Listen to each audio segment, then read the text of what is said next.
कोपरगाव तालुक्यातील कान्हेगाव रेल्वे स्थानक परिसरात 13 जून रोजी खुनाच्या गुन्ह्यातील 2 फरार आरोपींना लोहमार्ग पोलिसांनी शिताफीने पकडून मोठे यश मिळवले.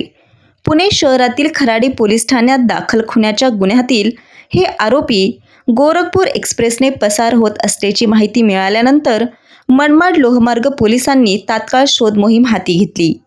गाडीतील प्रवाशांकडून संबंधित संशयित आरोपींनी कान्हेगाव रेल्वे स्थानक परिसरात चालत्या रेल्वेतून उडी मारून पळ काढल्याची प्राथमिक माहिती पोलिसांना मिळाली. त्यानुसार कोपरगाव लोहमार्ग पोलीस चौकीचे पोलीस हवालदार बाबासाहेब जरे व पोलीस हवालदार घोडवे यांनी तातडीने परिसरात शोध मोहीम राबवली.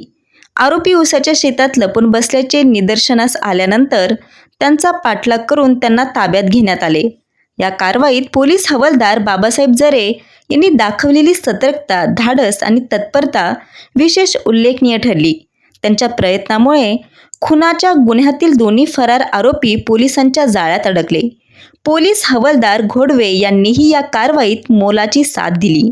सदर कारवाई पोलीस निरीक्षक संदीप पालवे व उपविभागीय पोलीस अधिकारी वसंत भोये यांच्या मार्गदर्शनाखाली मनमाड लोहमार्ग पोलीस निरीक्षक राजकुमार पाडवी यांच्या नेतृत्वावर पार पडली.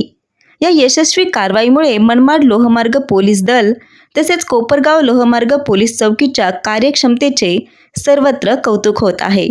संवाद महाराष्ट्रासाठी रवी वाघडकर, कोपरगाव.